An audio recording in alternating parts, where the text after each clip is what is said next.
Come on, kids.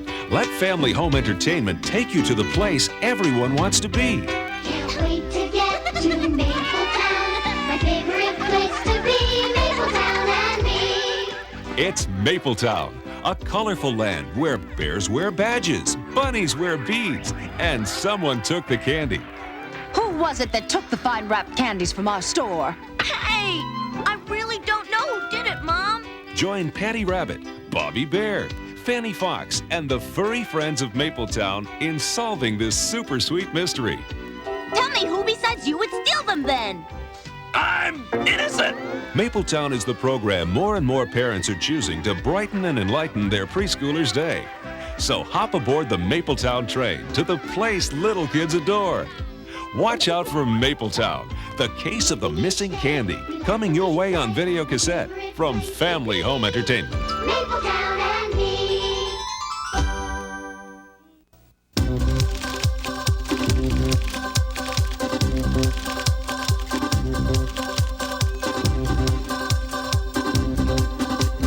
From Fairbank, the bear capital of the world, it's time for Bear Witness News. It's time for a bird's eye view of the universe with the Bear Witness News team, starring our investigative reporter, the bear who covers a story by becoming a part of it, that bear beyond compare, Ted E. Bear. Hello, everybody. And featuring at the anchor desk, our famous anchor bear, Patty. That's Patty Bear on the air. Thank you. With our science and weather expert, Dr. Werner von Bear. Yeah, that's myself. Our sports announcer, Riz Bear. Let's play ball. And with our bears behind the scenes, our director, Melvin. Places, please. Let's go. Let's go. Our camera bear, Fast Focus Freddy. Is it time to hibernate? Yeah. And our timely veteran bear who keeps us on the air, NG Bear. I'm kind of new at this, but I think I have enough time to learn it. How much time do we have? Bear Witness News will return after these messages.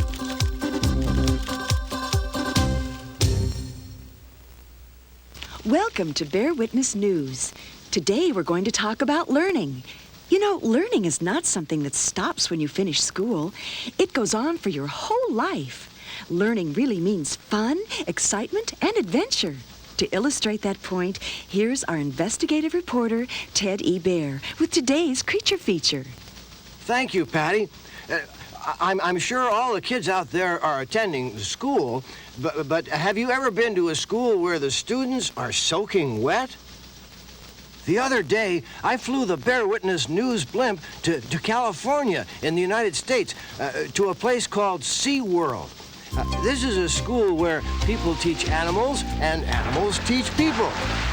I had a talk with a teacher at one of the park's most popular attractions, the Spooky Kooky Castle Seal and Otter Show. This is Al Garver. Hi, Teddy. Where's your student? His name is Clyde, and he's a California sea lion. During the fall months, Clyde has an opportunity to learn new behaviors for next summer's crowd. Wow. Sea lions learn to do these tricks or behaviors because they are motivated by a reward. And what's the reward? A snack, a delicious little fish. Do you think Clyde likes to learn? Well, why don't you go ahead and ask him? Sure, okay. Clyde, do you like to learn?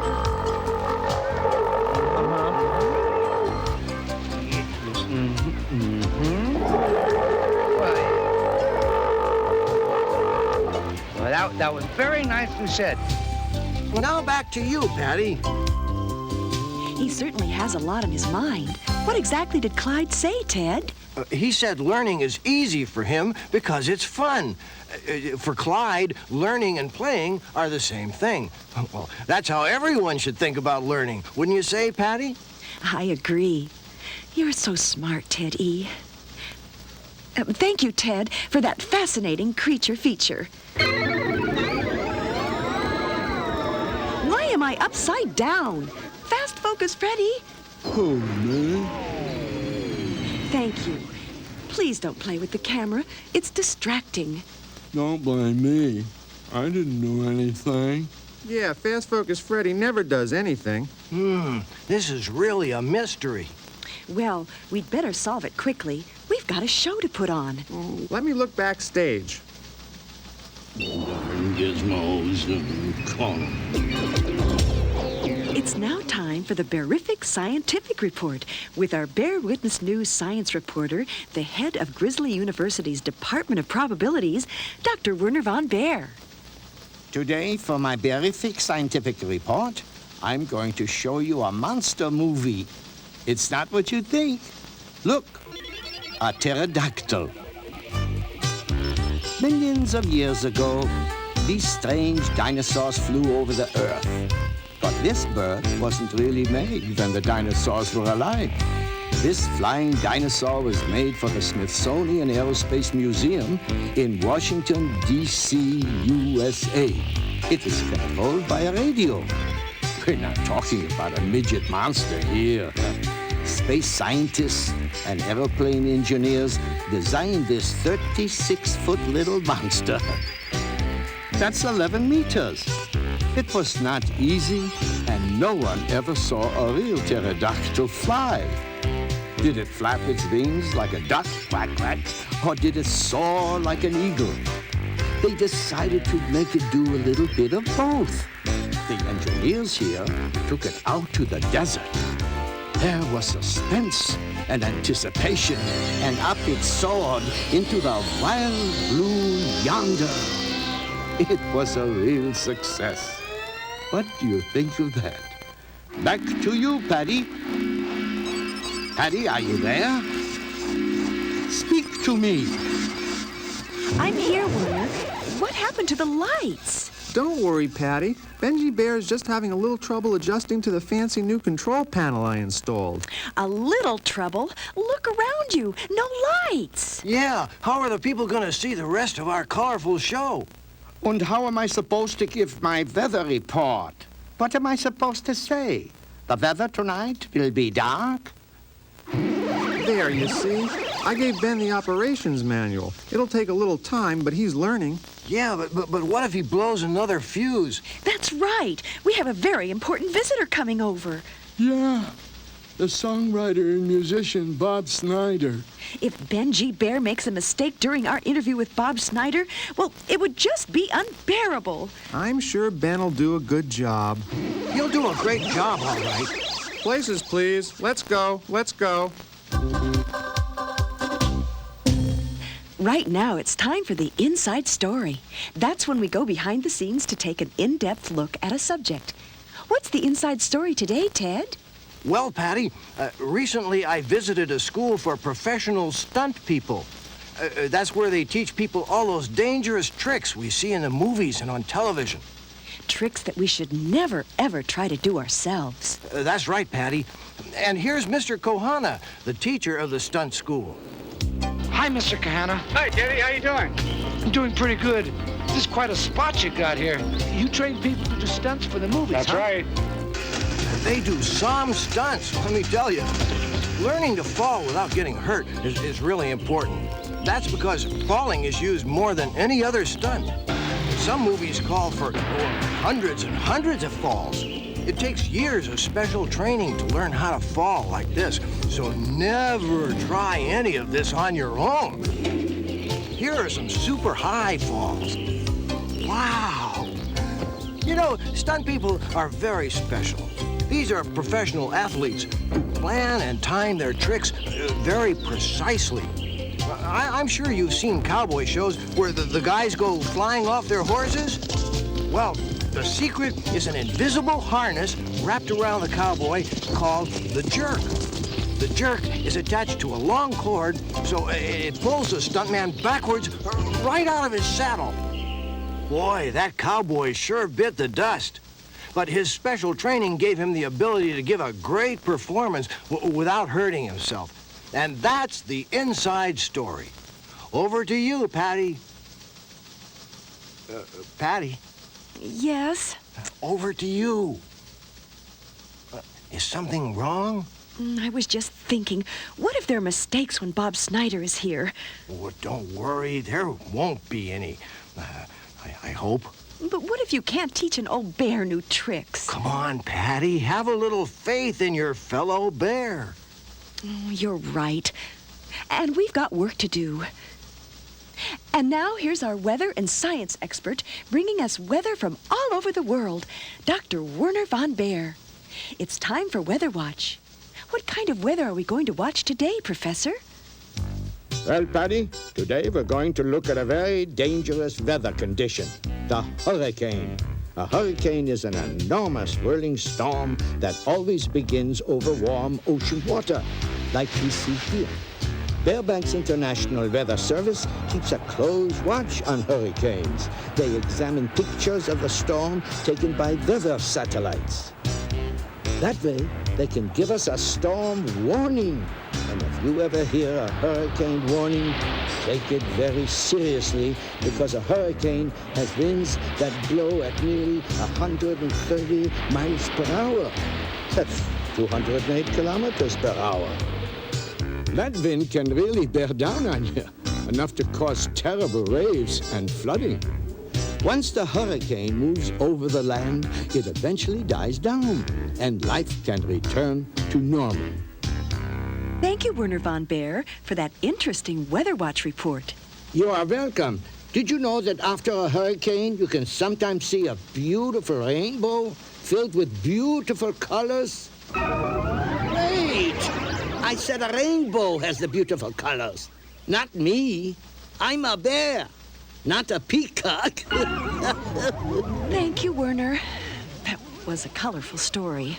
Too colorful. All right, stop the show. What is it, Patty Bear? We've got to do something about this right away before it's too late. Before Bob Snyder gets here and it ruins everything. But what should we do? What else can we do? Ben works the camera, and I work the control panel. Don't be ridiculous. Ben will be like Old Faithful sooner than you can say, please bear with us. No.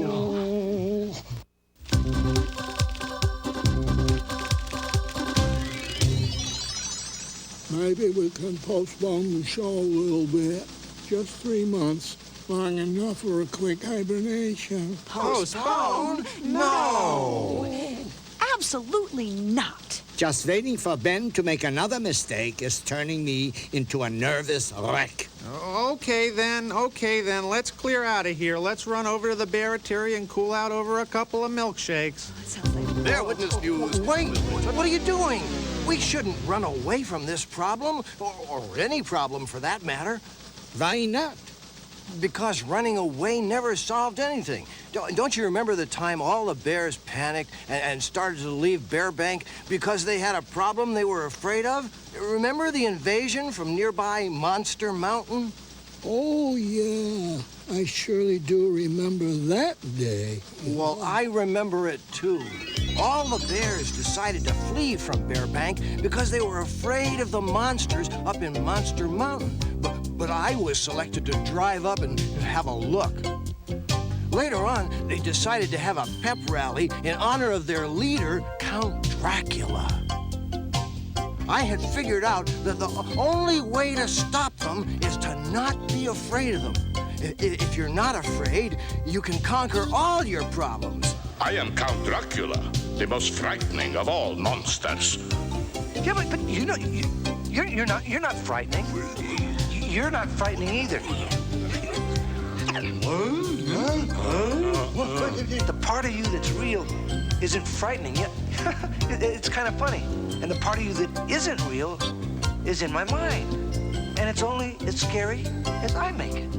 So I went on TV to tell the other bears. So let's not run away. Let's continue with Bear Witness News. Everyone take your places? All right. Everyone take your places. The show must go on. I'll go backstage and work with Benji Bear. Yeah, I think he needs somebody to bear down on him. Our investigative reporter, Ted E. Bear, is ready to bring us another field report. It's a feature we call Nature Watch. Ted, I thought you were going to report on schoolhouses. Bear with me, Patty. I am. And this is a very special kind of schoolhouse. It's kind of a flying school. See, look, it's up in this tree. See there? A mama bird is about to teach her little baby bird to fly.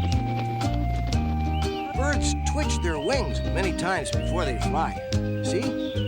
That helps them develop their flying muscles. Did you know that some birds fly over 100 yards on their very first flight? Well, that's an entire football field. I think he's ready for recess. But he's learning, Patty. A schoolhouse doesn't have to be made of desks and chalkboards, and school doesn't have to end in the afternoon. A class is anywhere that people or animals learn about life. That's a tough school. It sure is, Patty. And now, Bear Witness News brings you an exciting update on the world of sports. Bear Witness News sports expert Grizz Bear is standing by with another sports report. Sports sorts reports. A short sports report. Phew. Right. Take it away, Grizz. I'm at one of the world's most famous sports stadiums, Dodger Stadium in Los Angeles. And my report is the sad state of baseball. The fans have deserted the game. I don't see anybody, man, woman, or bear. To make matters worse, not even the players have shown up. Here's Dodger manager Tommy Lasorda. Tommy, come on over here. Tommy is one of the best and most colorful in the business. Tommy, how do you explain this pathetic lack of interest among baseball devotees? Easy, Grizz. We're not playing today.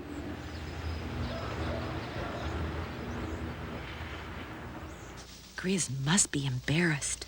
It's not that unbearable, Grizz. That's right, Patty. Next, we have... Attention, everyone. Your attention, please. Bob Snyder is on the way. His limousine was last seen driving down Bearbank Boulevard. We're all set, Melvin. But what if Benji Bear makes Bob Snyder flip over or turns him red and blue and green like a rainbow? Oh, don't worry about Ben. You do your job and he'll do his. Update, Bob Snyder is entering the studio. Now, viewers, you're in for a special treat. Today in our celebrity circle, we are proud to welcome Bob Snyder. Take it away, Ted, in the celebrity circle. Hello, Bob, and welcome to Bear Witness News. Hi, Ted. It's a pleasure to be here. Bob, you've been called the world's ambassador to kids. As an internationally acclaimed songwriter and musician, tell me how you began your career. Well, Ted, basically, I began working and writing in the pop music field. Actually, I'm a self-taught musician. But about 9 years ago, I started working with kids in the school systems in Toronto, Canada, where I live. Well, that's fantastic. How did you teach yourself to play guitar? I started, picking up the guitar and started to play it. I got some guitar books, learned some guitar chords, and then I would listen to my favorite rock bands and records and just play along. Bob, tell me about your interest in children's music. Well, I feel really, really blessed, Ted, to have found this special communication through my music with the kids. And actually, my music is not just for the kids, it's for everybody. At my shows, I like to call them family concerts, you see, because there's grandparents and then there's the parents, but most of all, kids. Speaking of kids, tell me about the Rainbow Kids. I'm glad you asked about them, because I just love the Rainbow Kids. See, wherever I perform and I travel throughout the world doing concerts, I usually work with local kids in each city who perform with me. And I work with them the day before the show. I rehearse with them about an hour and a half, and the next day they're stars on stage with me, and they're the Rainbow Kids. And you know what? I bet there's some of your viewers watching this right now who maybe someday could be a Rainbow Kid. Did you ever think about having a rainbow bear? Rainbow Bear? Never thought of that. It has a nice ring. I bet you know some nifty tunes, huh, Ted? You mean like that Bruce Bearstein tune, Bear in the USA? Hey, why don't we take a look at one of your music videos right now? We'll see Listen to the Water.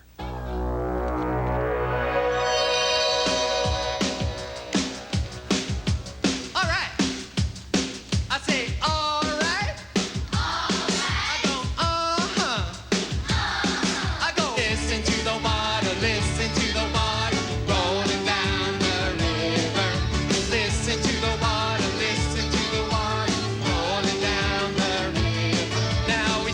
some birds by the waterside. Sing! What y'all see? Oh, birds! All by the waterside. All by the... Here we go! And listen to the water, listen to the water rolling down the... Sing it again! Hey! Got to roll, to the roll, gotta roll down the river. Got to roll, we're gonna roll on down the river. Look out, everyone, we're gonna rock and roll, you know what I'm saying? There's only one man who can end this song, and that's Captain John Sheard over there. Rolling down the riverside.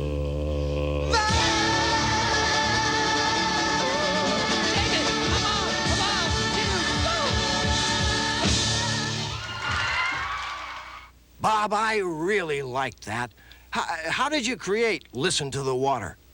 Well, that was the very first song that I made up with young people. I was on a field trip with some kids in a park near Toronto, and we were passing a flowing stream of water, and the melody just came to me. I just started singing it.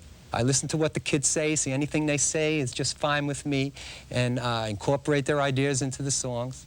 My job really is just to unlock the joy, and most of all, to make sure the kids feel good about who they are and what they're doing. And when I do that, nice things happen. Bob, you're very talented, even if you're not a bear. Thank you for visiting Bear Witness News. Well, it's just been great being here with you, Ted. And if I ever come around here back to Bearbank, I promise I'm going to stop in and say hi. Bear Witness News will be right back after these messages. Okay, everyone, we're back on the air. Back on the air. Well, we hope you all learned something today, because we sure did. How about you, Bob? I sure did. You're a great bunch of people to work with. Oh. Oops. I mean bears? And I learned something, too. Oops. You sure did, Benji Bear. Well, from all of us at Bearbank to all the viewers around the world, until next time, this has been Bear Witness News.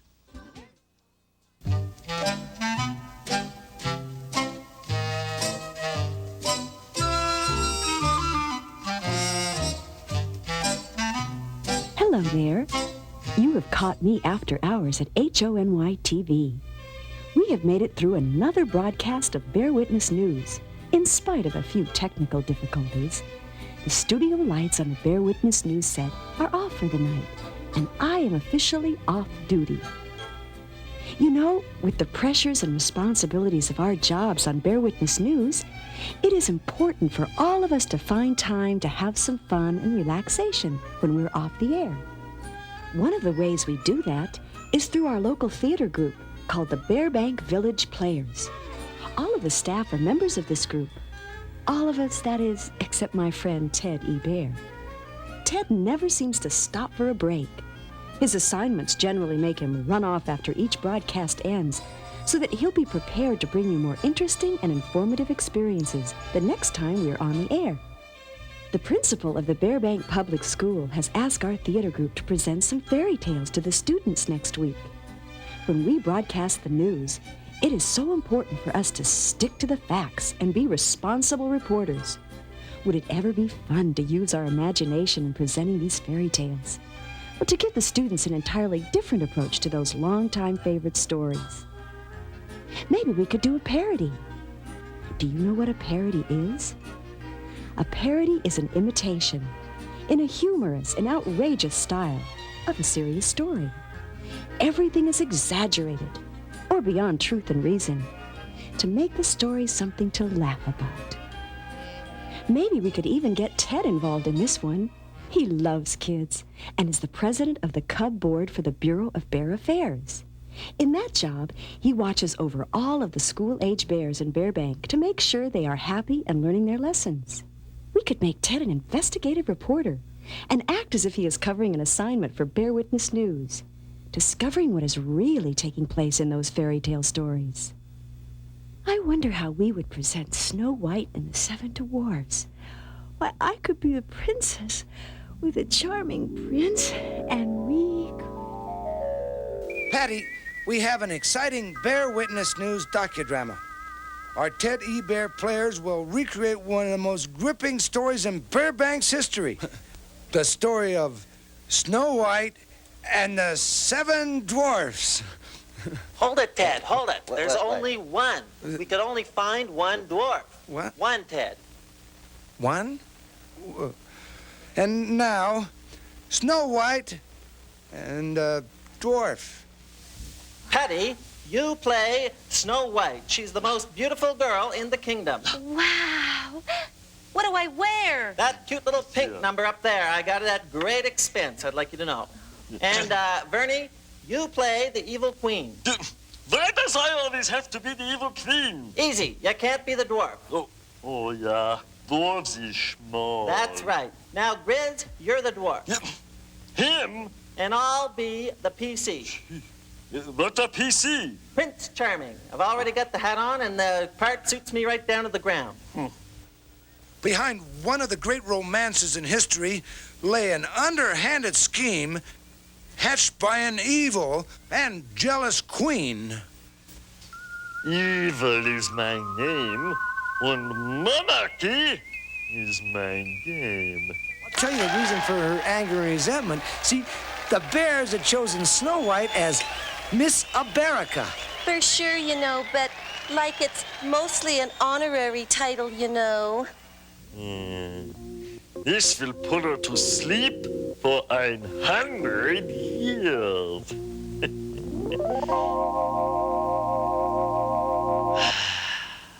Hey, Snow, I'm going down for a bucket of burgers. You look out for yourself, okay? I heard on the news there's some kind of weirdo in the neighborhood.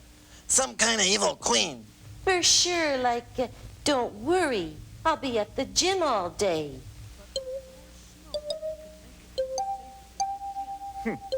Knock, knock, knock, knock, knock. Monarchy calling. Oh, like, wow. I didn't hear you. I mean, awesome, like... Would you like a nice red apple, my dear? Health food, Yeah. for sure. Oh, wow, Natch, you know. There you are. It's delicious. Thank you. Evil, evil, evil, evil. Yuck. Gross. I mean, this must be full of preservatives. I don't like preservatives, you know. A person could get sick. Yeah.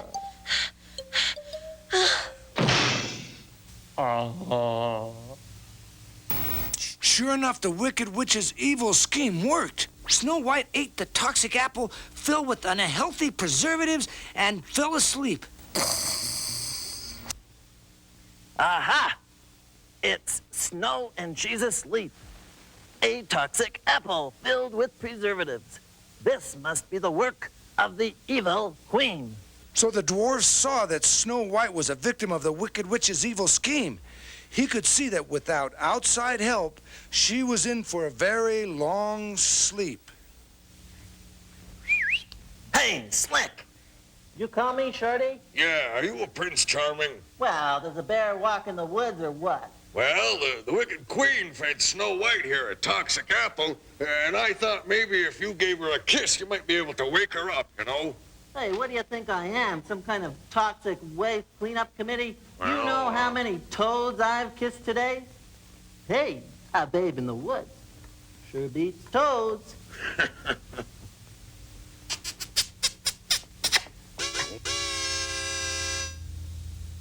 Hiya, beautiful. I'm your charming Prince Charming. What do you think? Ooh, like, I smell toad lips.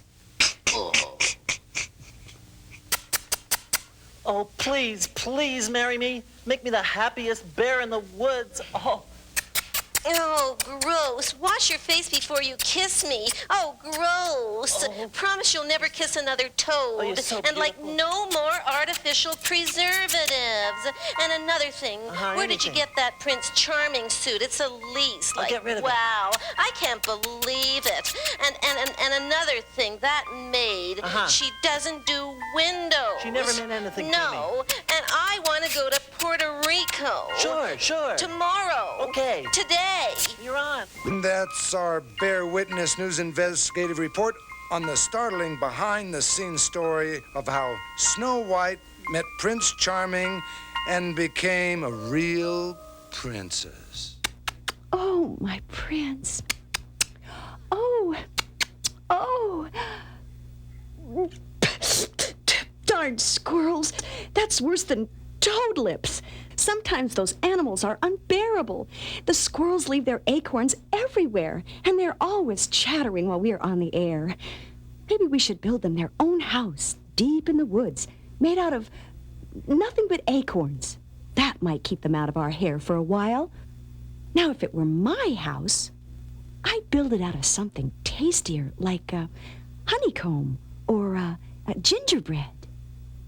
Isn't there a fairy tale about a gingerbread house with a wicked witch?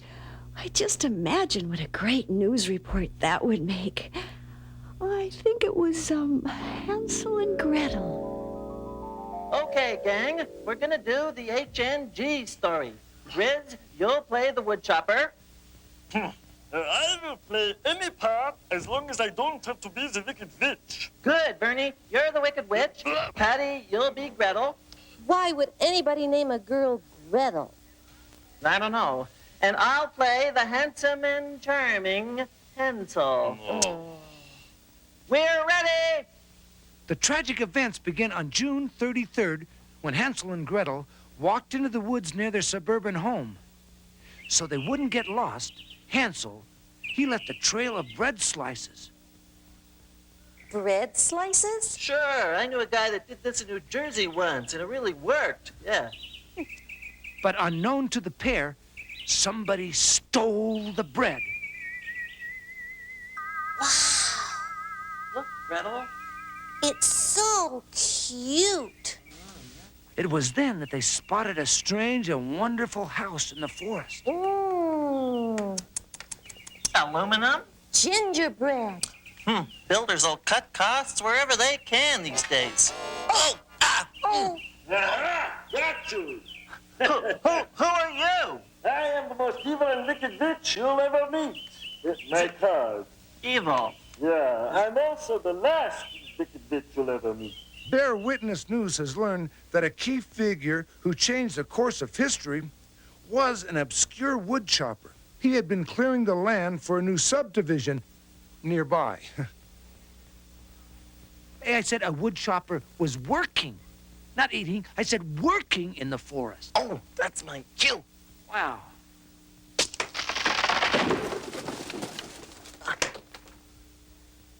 Oh, yeah. I am a mighty woodchopper. Here is my card. I'm into forest products, plywood, pulp, and toothpicks. Hey, smells like somebody's stirring up gingerbread. Too early for the lunch truck. Maybe I'd better look into this. Yeah. Let me see here. Shaken bear. Yeah. Nine. Do, yeah. Sauce Bernays. Nine. Ja, das ist gut. Ginger bear. You and your stupid bread slices. Oh. Will you give me a break? We're gonna be parquet flooring here. Okay. Come on, sweeties. In we go. Let's go. Hop in. Come on. Yeah. Come on. Don't be stubborn. Hey, what is this? Some kind of new fast food joint? Aha! Two little bears in peril. This is a job for woodchopper. Freeze, woodchopper. Freeze, woodchopper? Yeah, well, I thought it'd sound a little more dramatic, you know, like Miami Vice. Hands over your hat, up against the oven. Don't move. Bear Witness News was the first to break this story, resulting in a crackdown by the Federal Bureau of Digestion. You got the right to remain silent and the right to an attorney. Gretel, mercy. What kind of a breadhead would leave bread slices in the stupid forest? I didn't write this, turkey. Okay, that's a wrap. Let's go, let's go. As a result of our Bear Witness News expose, there are no fast food gingerbread houses today. If gingerbread is made today, it's made the old-fashioned way. They burn it. Now, isn't that better than a bunch of dumb old acorns? Well, I hope you enjoyed our little trip into the world of imagination, in spite of the scary witches. I wonder if the principal would allow us to do something like that. Sometimes it's nice to let your imagination go and see where it'll lead you. Maybe you could be a prince or a princess, or perhaps you will discover some interesting friends along the way. So, from Professor Von Bear, Melvin, Grizz, Ted E. Bear, myself, and the rest of the Bear Witness News team, so long for now from Bearbank, the bear capital of the world. And don't forget that funny word, parody. That means funny.